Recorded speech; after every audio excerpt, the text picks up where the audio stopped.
সম্মানিত শরীফ, বাংলাদেশ আন্তঃবিশ্ববিদ্যালয় কর্মচারী ফেডারেশনের পক্ষ হতে যশোর বিজ্ঞান ও প্রযুক্তি বিশ্ববিদ্যালয়ে আজ মত বিনিময় অনুষ্ঠান হতে যাচ্ছে।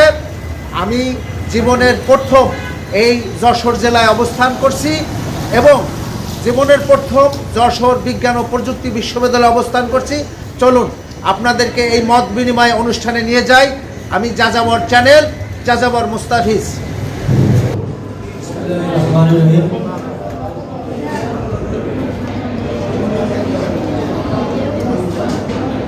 সার্বজনীন পেনশন এবং অভিন্ন নীতিমালার নিয়ে আজকে সাধারণ সভা ও মত বিনিময় সভায় উপস্থিত বাংলাদেশ আন্তর্জাতিক বিশ্ববিদ্যালয় কর্মচারী ফেডারেশনের সম্মানিত প্রধান উপদেষ্টা এবং বাংলাদেশ আন্তর্জাতিক বিশ্ববিদ্যালয় কর্মচারী ফেডারেশনের সিনিয়র নেতৃবৃন্দ এবং যশোর বিজ্ঞান প্রযুক্তি বিশ্ববিদ্যালয়ের কর্মচারী বৃন্দ, আসসালামু আলাইকুম। অনেক সকালে আমি রওনা দিয়েছি, 5:30 আমি আপনাদের যশোরে আসার উদ্দেশ্যে রওনা দিয়েছি, কিন্তু এই যাত্রা পথে অনেক দেরি হয়েছে আমাদের, যার জন্য যশোর বিজ্ঞান ও প্রযুক্তি বিশ্ববিদ্যালয়ে অনেক নেতৃবৃন্দ হয়তো বিভিন্ন মতামত দিয়েছেন, আমরা সেটা জানতে পারিনি বলে দুঃখিত। আজকের আমাদের দীর্ঘদিন যাবৎ কিন্তু আমাদের একটা বিষয় ছিল যে অভিন্ন নীতিমালা। সেই অভিন্ন নীতিমালার পাশাপাশি কিন্তু আমাদের আর একটা কি হয়েছে যে আপনার সার্বজনীন পেনশন, দুইটা জিনিস কিন্তু কর্মচারীদের মাথায় এখন হয়েছে। তো এর আগে আমি একটু বলতে চাই ইউজিসির ব্যাপারে।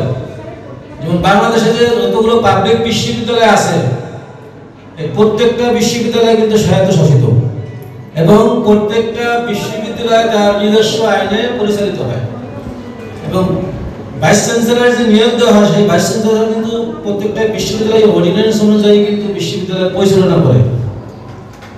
আর বিশ্ববিদ্যালয়ের মঞ্জুরি কমিশন হচ্ছে এই 52টা বিশ্ববিদ্যালয় হলো ক্লাব, সে ক্লাব এই কাজটা করে। কিন্তু দেখা যাচ্ছে যে বিভিন্ন বিশ্ববিদ্যালয়ে যে ভাইস চ্যান্সেলর নিয়োগ হয় এবং অন্যান্য যে কর্মকর্তাগুলো নিয়োগ হয়, প্রত্যেকটা বিশ্ববিদ্যালয়ে মনে করেন স্ব নীতিমালা থাকা সত্ত্বেও কিন্তু সেখানে কর্মচারীদের ঠকানো হয়। কেন এখানে যারা প্রশাসনের দায়িত্ব থাকে, এখানে শিক্ষক থাকে এবং প্রশাসনের অন্যান্য কর্মকর্তা থাকে, এদের ভিতরে একটাই কি থাকে উদ্দেশ্য, যে ঠগাই ছাড়া ঠগি না, মানে কিভাবে কর্মচারীদেরকে ঠকানো যায় এই মনোভাব কিন্তু সবসময় তাদের মধ্যে থাকে। কেননা প্রত্যেকটা বিশ্ববিদ্যালয়ে কিন্তু নীতিমালা আছে, তারপরেও কিন্তু আপনার বিশ্ববিদ্যালয়ে আন্দোলন হয়েছে, চট্টগ্রাম বিশ্ববিদ্যালয়ে আন্দোলন হয়েছে। আমার বিশ্ববিদ্যালয়ের প্রচলিত নীতিমালা বর্তমান যে ভাইস চ্যান্সেলর সত্যপ্রসাদ মজুমদার নিয়োগ পাওয়ার পর থেকে এই 4টি বছর আমার বিশ্ববিদ্যালয়ের সব নীতিমালা বন্ধ করে রেখেছে। আমরা কর্মচারী কিন্তু প্রত্যেক মাসে প্রতিনিয়ত তার সাথে আমরা যোগাযোগ করেছি যে আমাদের নীতিমালাটা ছাড়েন, কিন্তু সেটা সে আমাদের বিভিন্ন আশা ভরসা দিয়ে আমাদের কি করছে, আপনারা দেখছেন আমাদের বিভিন্ন পত্রিকায় আসছে, বিভিন্ন মিডিয়ায় আসছে।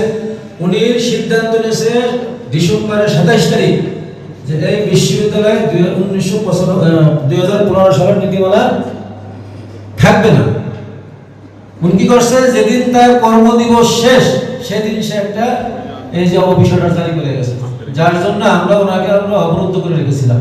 উনি কিন্তু বাধ্য হয়েছে সেটাকে উনি কারেকশন করে দেবে, লিখিত দিয়ে তারপরে সে তার কর্মস্থল ত্যাগ করতে হয়েছে। এখানে কিন্তু দেখা যাচ্ছে যে আমার একটা নীতিমালা আছে, সেই নীতিমালা অনুযায়ী কর্মচারীরা তার সুবিধা পাবে, কিন্তু তার আইন কানুন সবই আছে। তারপরে দেখা যাচ্ছে যে এই জেলা কিন্তু প্রশাসন কিন্তু দুর্বিসন্দেহ করে আমাদের এই নীতিমালাগুলো আটকে রাখে, সুবিধাগুলো যথাসময় দেয় না। এই জন্য প্রত্যেক বিশ্ববিদ্যালয়ের কর্মচারীদের প্রতি আমার আহ্বান থাকবে, বিদ্যমান যে নীতিমালা আছে এই নীতিমালা নিয়ে যাতে কোনো কর্তৃপক্ষ আলোচনা না করতে পারে, আপনারা সচেতন থাকবেন। এই ক্ষেত্রে চট্টগ্রাম বিশ্ববিদ্যালয় এবং আপনাদের বিশ্ববিদ্যালয়ের বিগত দিনে যে আন্দোলন হয়েছে আপনারা যথেষ্ট ভূমিকা রেখেছেন। এই যথেষ্ট ভূমিকা রাখার কারণেই কিন্তু প্রশাসন পুনর্বিচারে বসে এবং দাবিগুলো নিতে বাধ্য হয়। মূল সমস্যা হলো কর্মচারীদের মধ্যে বিভাজন থাকলে দাবি আদায় করতে হলে আপনাদের প্রত্যেকটা কর্মচারীকে মেরুদণ্ড সোজা করে দাঁড়ানো হবে। দেখা যাচ্ছে যে কেন বলছি যে অনেক সময় আন্দোলন নিতে গেলে কর্মচারীদের মধ্যে বিভাজনের কারণে দেখা যাচ্ছে একটা গ্রুপ আসে একটা গ্রুপ আসে না। এই জিনিস থেকে আপনাদের বিরোধী আসতে হবে।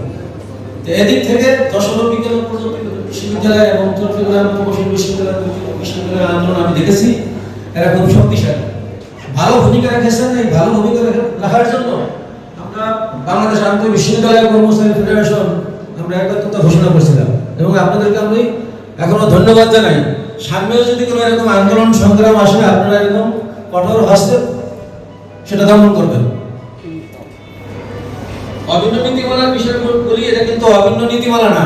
আপনারা এটাকে পড়ছেন কিনা জানি না, এটা কিন্তু অভিন্ন নীতিমালা না। ইউজিসি এই জিনিসটা আমি কিন্তু পুরো পড়েছি এবং আরো কয়েকজন অভিজ্ঞ লোক দিয়ে এটা আমি যাচাই বাছাই করাইছি। এখানে বিশ্ববিদ্যালয় প্রশাসনই সবকিছু করবে, কিন্তু বিশ্ববিদ্যালয়ের প্রশাসনকে একটা দিক নির্দেশনা দিয়েছে যে আপনার রেঞ্জ কোথায়, আপনি কতদূর পর্যন্ত যেতে পারবেন। ঠিক আছে, যেমন একটা ক্ষেতের আইল দিয়ে দিয়েছে, আপনি আইলে করা যেতে পারবেন না, এটা থেকে আপনি যা করার করবেন। এখানে বলা হয়েছে 3 বছর পর পর পদোন্নতি দিবে, কিন্তু স্লটটা বলে নাই কয় বছর পর পর দিবে। 3টা প্রমোশনের কথা বলা আছে যে কর্মচারীরা 11 থেকে 20 গ্রেডের কর্মচারী 3টা পদোন্নতি পাবে। এখন পদোন্নতিটা কিভাবে দেওয়া হবে সেটা কিন্তু বলা নাই। এটা দেখছেন আপনারা, কোনো জায়গায় কিন্তু বলা নাই কয় বছর পর দিব, স্পষ্ট বলা নাই। এটা বিশ্ববিদ্যালয় হাতে ছেড়ে দিয়েছে। এরকম বিভিন্ন এখানে ধারাবাহিক উল্লেখ আছে। এখানে বাকি কাজগুলো করবে বিশ্ববিদ্যালয়। তারপরে তো জানেন যে বিশ্ববিদ্যালয় প্রশাসন সবসময় কর্মচারীদের কিভাবে কম দেওয়া যায় এই মনোভাবটা তো সবসময় থাকে, সবসময়। ঠিক আছে, একজন একেবারে পাক্কা হাজির হলো, সে যখন আপনার এই জিনিসটা তৈরি করতে আসবে তখন দেখবে যে আপনার কিভাবে করা যায়, এটা তাদের মাথায় থাকে। এই জন্য আমার বাংলাদেশ আন্তর্জাতিক বিশ্ববিদ্যালয় ফেডারেশনের দাবি থাকবে বিশ্ববিদ্যালয় মঞ্জুরি কমিশনের প্রতি যে নির্দেশনাটা প্রজ্ঞাপন আকারে দিতে হবে। প্রজ্ঞাপন আকারে দিলে আপনারা এইটা মানতে বাধ্য সবাই, বিশ্ববিদ্যালয়ের ভাইস চ্যান্সেলর থেকে শুরু করে সর্বস্তরের কর্মকর্তা কর্মচারী সেটা মানতে বাধ্য। এখনো যে দিক নির্দেশনা দিয়েছে, এই দিক নির্দেশনায় যে সমস্ত বিশ্ববিদ্যালয়ের কর্মচারী সংগঠনগুলো দুর্বল, সে জায়গায় কিন্তু তারা প্রতিবাদ করতে পারবে। বিশ্ববিদ্যালয় প্রশাসন যেভাবে দিবে সেভাবে নিতে হবে। আবার যেখানে দেখবে যে কর্মচারীরা শক্ত অবস্থানে আছে সেখানে কিন্তু আবার ঠিক মতোই দিবে।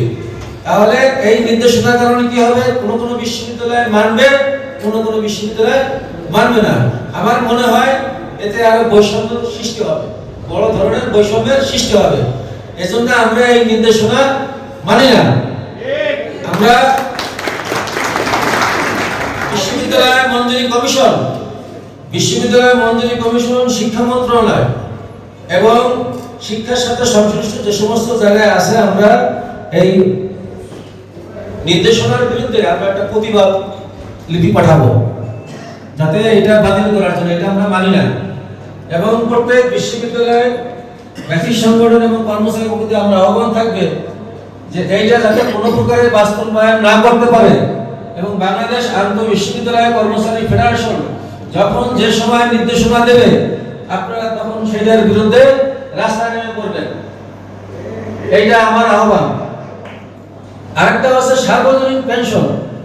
সার্বজনীন পেনশন বলা আছে যে 1 জুলাই থেকে যারা চাকরিতে প্রবেশ করবে তাদের জন্য এই নির্দেশনা। কিন্তু আমরা তো প্রত্যেক বিশ্ববিদ্যালয়ে যারা কর্মচারী আছি, আমরা সবসময় চিন্তা করবো যে আমরা তো পেয়ে গেলে হবে না, আমার ভবিষ্যৎ প্রজন্ম যাতে এই ধরনের কোনো শিকার না হয়, সেই দিকে আমাদের সচেষ্ট থাকতে হবে।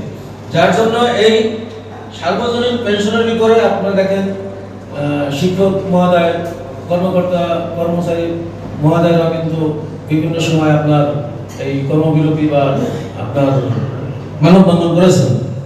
আমার শিক্ষক সমিতি ফেডারেশনের সভাপতির সাথে আমার কথা হয়েছে, আমি যখন সিলেট গিয়েছিলাম ওনার সাথে আমি বসে কথা বলেছি। আপনাদের বিশ্ববিদ্যালয়ের সভাপতি মহোদয় আমার সাথে ছিল, ওনার সাথে বলছিলাম যে স্যার আমরা একত্রে করি, যে কর্মসূচি দেন আমরা একত্রে করি। তখন উনি বললেন যে না, আপনারা আপনাদের মতো করেন, আমরা আমাদের মতো করি, যখন প্রয়োজন হয় তখন আপনাদের সাথে আমরা কথা বলবো। এবং কর্মকর্তা ফেডারেশনের সাথে আমরা কথা বলেছি, তারা আমাদের সাথে যে সময় যে কর্মসূচি দেব সেই কর্মসূচিগুলো পালন করার জন্য তারা আগ্রহ প্রকাশ করেছে এবং একাত্মতা প্রকাশ করেছে। এখন এই সার্বজনীন পেনশনের ব্যাপারে যেমন শিক্ষক মহোদয়ের আজকে 25, 26, 27 3 দিনের কর্মবিরতি চলতেছে, আবার 30 তারিখও তাদের পূর্ণ দিবস কর্ম দিবস আছে। আমরা বাংলাদেশ আন্তঃ বিশ্ববিদ্যালয় কর্মচারী ফেডারেশন এখান থেকে ঘোষণা করছি, বাংলাদেশের প্রত্যেক পাবলিক বিশ্ববিদ্যালয়ে যত কর্মচারী আছেন সকাল 9টা থেকে 1টা পর্যন্ত অবস্থান ও কর্মবিরতি পালন করার ঘোষণা দিচ্ছি। আর 3 জুলাইয়ের পরে আর যদি কোনো কর্মসূচি থাকে তাহলে আমরা পরবর্তী নোটিশের মাধ্যমে আপনাদেরকে জানিয়ে দেব, আপনারা জানতে পারবেন। যেহেতু আপনার বিশ্ববিদ্যালয়ের একজন সভাপতি আন্তঃ বিশ্ববিদ্যালয় কর্মচারী ফেডারেশনের সহসভাপতি আছেন। আর একটা বিষয় হলো যে শিক্ষকদের অনেক সময় প্রত্যেক বিশ্ববিদ্যালয়ে কিন্তু চাকরির বয়স 65 বছর। আমরা একটা দরখাস্ত দিব বিশ্ববিদ্যালয় মঞ্জুরি কমিশনের বরাবর যে কর্মচারীদেরও যেন 65 বছরের চাকরি করা হয়, নির্ধারণ করা হয়। এই জিনিসটা আমাদের দেওয়া হয় নাই। অনেক দিন যাবত শিক্ষক মহোদয়রা 65 বছর চাকরি যে ধরে কিন্তু তারা সুযোগ সুবিধা নিচ্ছে 65 বছরের, কিন্তু আমরা এই ব্যাপারে আজ পর্যন্ত কোনো আবেদন করি নাই, কিছু করি নাই। ইনশাআল্লাহ আমরা এই দ্রুতই 65 বছর যাতে কর্মচারীদের চাকরি 65 বছর করা হয়, এই ব্যাপারে আমরা আবেদন দেব বিশ্ববিদ্যালয় মঞ্জুরি কমিশনের বরাবর। আর একটা বিষয় হলো যে আমি বাংলাদেশ প্রকৌশল বিশ্ববিদ্যালয়ে যে 24 তারিখে যে ঘটনাগুলো হয়েছে, আমি বাংলাদেশ প্রকৌশল বিশ্ববিদ্যালয়ের কর্মচারী হিসাবে না, বাংলাদেশ আন্তঃ বিশ্ববিদ্যালয় কর্মচারী ফেডারেশনের সভাপতি হিসেবে বলছি, উনি যে কালো আইন তৈরি করেছেন 27 পরে বাংলাদেশ প্রকৌশল বিশ্ববিদ্যালয়ে আর কোনো নীতিমালা থাকবে না, এটাকে আগামী 15 দিনের মধ্যে এই আদেশ প্রত্যাহার করার জন্য বাংলাদেশ আন্তঃ বিশ্ববিদ্যালয় কর্মচারী ফেডারেশনের পক্ষ থেকে আহ্বান জানাচ্ছি যে দ্রুত যাতে এই বাংলাদেশ প্রকৌশল বিশ্ববিদ্যালয় কর্মচারীদের এই কালো আইন বা কালো আদেশ এটা যাতে দ্রুত প্রত্যাহার করা হয়। আমাদের সকলের সুস্বাস্থ্য দীর্ঘ কামনা করে আজকে আমার বক্তব্য শেষ করছি। জয় বাংলা, জয় বাংলা।